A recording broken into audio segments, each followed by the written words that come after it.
Olá amigos investidores, estamos de volta para mais um vídeo. No vídeo de hoje a gente volta a falar do Fiagro AZQ11 da AZQuest. E a gente vai falar do relatório do mês de outubro, que trata dos dividendos que foram pagos agora nesse mês de novembro. Mas antes a gente vai trazer alguns números, algumas informações importantes para vocês sobre o fundo. Nos últimos 12 meses, o fundo distribuiu um dividend yield de 20%. Sim, você não ouviu errado. 20% ao ano isento de imposto de renda. Um dividend yield top. Se não fosse a questão do P sobre VP, está 0,76. Ou seja, o fundo está com 24% de desconto. Esse desconto aí, a gente já sabe que ele afeta esse yield anualizado. Aí a gente fazendo aquele velho e bom ajuste que eu gosto sempre de fazer, deixando o P sobre VP1, esse yield cai de 20% para 15%, que eu considero um yield ok. Se você assiste todos os meus vídeos, já deve ter visto muitas vezes que quando faz esse ajuste, normalmente esse yield ajustado fica abaixo do que eu considero o mínimo aceitável. Esse não, esse aqui ficou ok. Mas tem um motivo também, é porque esse fundo aqui, ele ajusta muito o valor patrimonial. E como ele ajusta muito o valor patrimonial, normalmente para menos,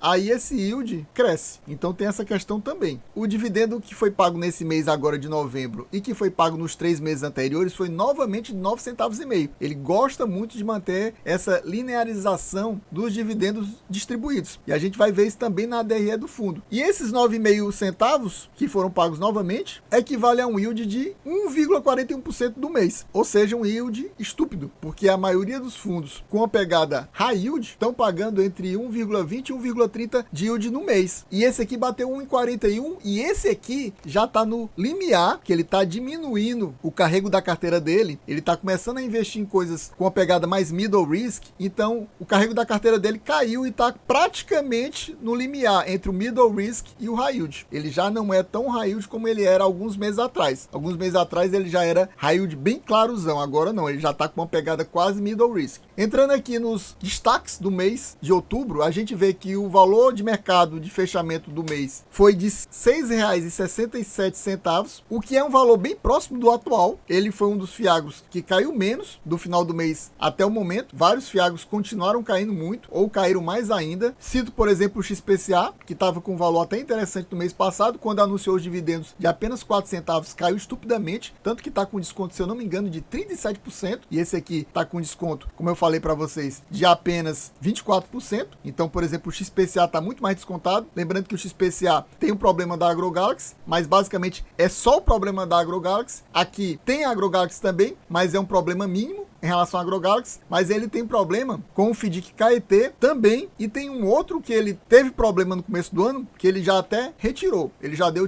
considerou default total e tirou do patrimônio líquido do fundo, retirou até da carteira. Então, na realidade, esse fundo aqui tem 3 problemas. Apesar do da AgroGalaxy bem pequeno, tem esse problema mais pesado com o FDIC KET, e com esse outro ele já tirou da carteira. Então, esse aqui tem mais problemas e ele está menos descontado do que o XPCA. Você vê que o valor de mercado do fundo atualmente é apenas 160 milhões e o patrimônio líquido do fundo é 208 milhões. E no final desse mês de outubro, o fundo estava com um desconto de 23%. Agora está 24%. Ou seja, caiu um pouquinho o valor, mas muito pouco. A gente já falou sobre essa questão do carrego, mas para mostrar para vocês, o carrego bruto da carteira dele é CDI mais 4,53. Por isso que eu falei, para mim, até CDI mais 4,5 é middle risk, mas já está no limiar para o high yield. Então aqui está no limiar. Antigamente o carrego bruto era mais ou menos CDI mais 5,3 por aí, então diminuiu cerca de 0,8% o carrego da carteira e ele ficou com a cara quase de fundo middle risk. Se baixar mais um pouquinho aí, ele já vira para mim um fundo middle risk, no caso um fiagro middle risk. A gente chega aqui nos comentários do gestor do mês de outubro, ele fala que encerrou o mês, normalmente isso aqui não muda muito, com 99% do patrimônio alocado em ativos, sendo cerca de 2/3 em CRAs e 1/3 em FDICs. Ele tem essa pegada diferente da maioria dos fiagros, que a maioria dos fiagros, quando investe em FDIC, é um percentual bem baixo. Aqui não é bem pesado, é 1/3 da carteira só em FDIC. Ele também tem um CRI, que ele nem cita aqui, e também tem um fiagro, que ele investe no FGAA. Então ele também tem esses outros os dois investimentos. Ele fala que nesse mês de outubro, no caso, teve uma alocação em uma nova série do CRA Carteira 15. Para quem não sabe, ele tem vários CRAs com esse nome, carteira alguma coisa. Carteira 5, carteira 10, carteira 6, carteira 12, que são CRAs pulverizados. São vários investidores dentro de um mesmo CRA, que aí ele chama sempre de carteira com uma indicação de um número romano ao lado. E nesse CRA Carteira 15, ele investiu 8,4 milhões, que equivale a 4,1% do patrimônio líquido do fundo. E ele cita também que teve uma amortização total do CRA Carteira 10. Como eu falei, ele tem vários CRA carteira, que são pulverizados. E nos próximos meses é esperado o investimento em novas operações de carteira pulverizada, ou seja, em novos investimentos desse tipo aqui, esses carteira. Eu gostaria de aproveitar esse momento e perguntar para você, você possui o AZQ11 na sua carteira? Tá pensando em colocar ele na sua carteira ou aumentar a sua posição e até aproveitar para diminuir o seu PM, aproveitando esse momento que ele está bem descontado? Ou ao contrário disso, você está achando que ele está pagando pouco, apesar desse yield que eu falei para vocês do mês, que com esse valor atual dele está dando cerca de 1,40% ao mês? Você está pensando em reduzir sua posição ou até zerar sua posição? Me diga aqui nos comentários para a gente trocar informação, trocar figurinhas. Me diga quais são os seus fiagros, que eu direi quais são os meus. E meu amigo, se você ainda não é inscrito nesse canal, não perca mais seu tempo de forma alguma, já se inscreve agora. Não pense mais nada, já se inscreve, já larga aquele likezão, sem pensar duas vezes, já larga o like que é muito importante. Também ative o sininho para receber as notificações dos próximos vídeos. E assim que sair, você já está assistindo, deixa um comentário para ajudar mais uma vez a gente bater a meta de views aqui e novamente estarmos trazendo no próximo mês a leitura do relatório do mês de novembro aqui do AZQ11 da AZQuest para vocês. Em relação a uma atualização sobre esse caso do FDIC KIT, não tem novidade nenhuma. Isso aqui ele tá trazendo mais ou menos nos últimos 2 meses só Ctrl C, Ctrl V. Já tá mais ou menos com 6 meses que ele tá tomando calote aqui no FDIC KIT.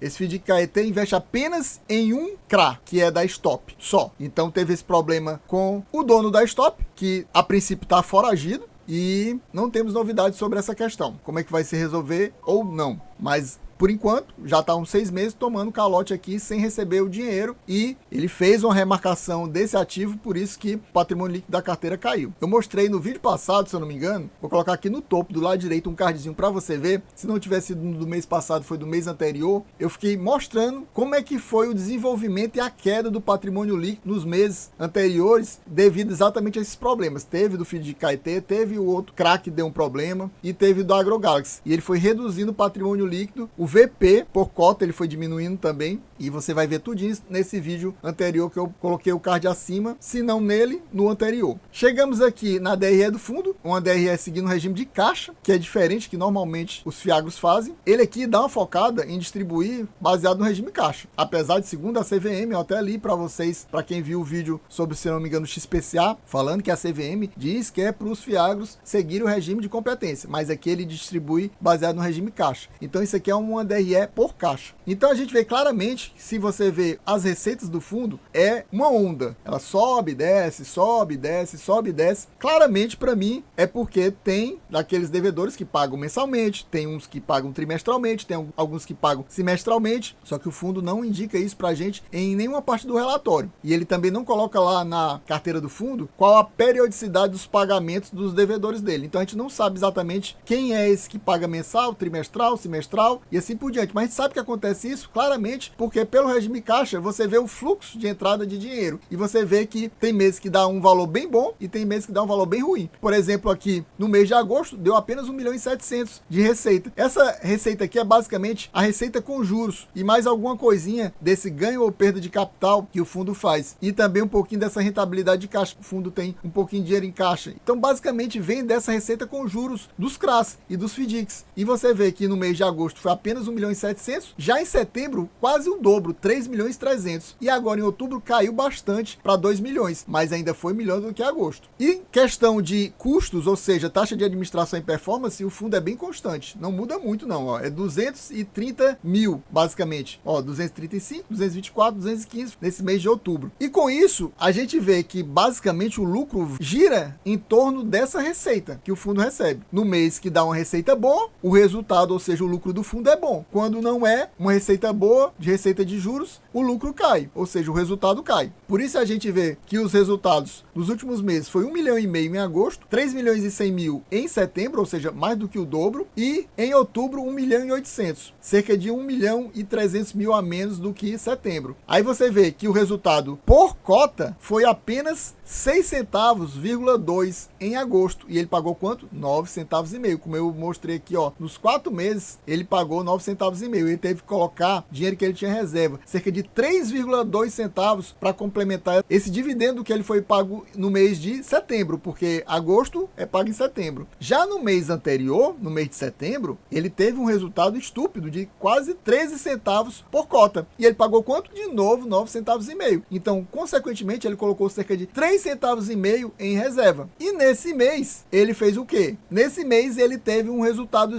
de cerca de 7 centavos e meio, ou seja, ele teve que colocar 2 centavos de reserva para pagar os 9 centavos e meio que ele vem pagando nos últimos 4 meses. E ele ainda tem cerca de 2,4 centavos por cota em reserva. E eu creio, como a gente vê que ele vai para cima e vai para baixo, eu acho que em novembro a receita vem maior, ou seja, vem para 8 centavos e meio por cota. Provavelmente ele precisa colocar um pouquinho de reserva, ou pode ser até que venha uma receita boa nessa faixa de 3 milhões e aí ele coloque dinheiro em reserva em vez de retirar dinheiro em reserva. Então, a possibilidade dele manter esses 9 centavos e meio, eu acho que até final de dezembro, apesar dele não ter um guidance, seria legal que ele tivesse um guidance, eu acho que é grande. Eu acho que sim, ele deve manter esses 9 centavos e meio, e com esse valor de cota de mercado tão baixo, esse yield vai continuar sendo bom. Essa é a minha previsão. Você vê que no começo do ano ele estava pagando 12 centavos e ele tinha pago no ano anterior uns 5 a 6 meses também 12 centavos. Ele gosta muito dessa linearização dos resultados, dos rendimentos. Tanto que depois que ele baixou de 12, ele ficou 11 alguns meses e agora 9 centavos e meio, porque ele deve ter feito as contas e viu que era um patamar que dava para ele manter. Tanto que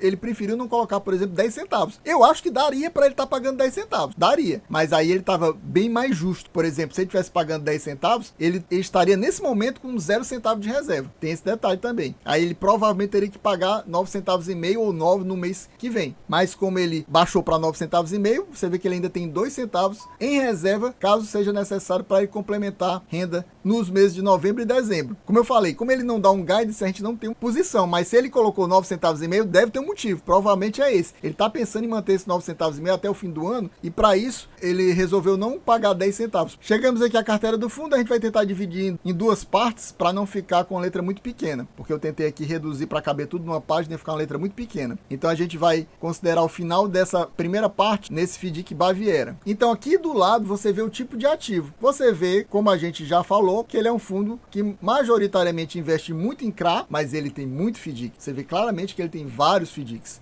Temos aqui o FGA, que ele investe cerca de 4 milhões, cerca de 2% do patrimônio do fundo é investido só no FGA. Você vê aqui nessa primeira página 2 daqueles CRA pulverizado, o carteira 15 e o carteira 18. Nessa coluna aqui você vê o valor investido em milhões. Nessa outra coluna você vê o patrimônio líquido investido. Essas posições são posições que eu considero mais arriscadas, essas 4 aqui. Como eu falo para vocês, para mim o ideal é que seja até 5%, mas se for até 8, eu acho que ainda é aceitável. Esse aqui, por exemplo, já ultrapassou 8 e esses dois já estão bem próximos de 8. Aqui a gente vê o indexador, majoritariamente ele é um fundo indexado a CDI, maior parte mesmo da carteira é CDI, e aqui a gente tem um spread em relação ao CDI. A gente sabe que esses CRAs carteira normalmente são taxas pré-fixadas, e normalmente são taxas pré-fixadas bem altas. Se você percebeu, eu já venho trazendo isso nos vídeos anteriores, então não vou nem comentar muito. E para complementar, a gente chega aqui nessa segunda parte dessa página. Novamente a gente verifica aqui que a maioria dos investimentos do fundo são CRAs, mas aqui nessa segunda parte já fica bem mais equilibrado, quase a metade é FDIC. Ele ainda tem um pouquinho de dinheiro em caixa, cerca de 1,5 milhão, como eu falei, ele tem pouco dinheiro em caixa, por isso que o rendimento do caixa é bem baixo. A gente vê na DRE, é um valor bem irrelevante praticamente para o fundo, na receita do fundo. A gente tem aqui o CRI, que o fundo investe, que é do Cibra Fértil. Aqui nessa segunda página, você está vendo vários daqueles CRAs pulverizados, ó, o carteira 17, o 14, o 15, o 18, o 16, o 11, são vários daquele carteira. Aqui nós vemos os valores investidos em cada um desses CRAS e também no CRI e nos FDICs. Aqui os percentuais do patrimônio líquido investido, aqui os indexadores. Como eu falei para vocês, esses carteiras são sempre taxas prefixadas e algumas bem altas. E aqui a gente vê o valor da taxa do investimento. Pessoal, então a gente vai ficando por aqui. Espero que vocês tenham gostado. Quem gostou já sabe, se não for inscrito, inscreva agora. Não perca mais seu tempo de Fórmula 1. Já larga o likezão. Importante, larga o like. Comenta aqui também para ajudar a gente a bater a maior quantidade de views possível, para no mês que vem estarmos trazendo novamente de volta aqui o AZQ11 da AZQuest para vocês em relação ao relatório do mês de novembro. É isso aí, valeu, até a próxima e fui!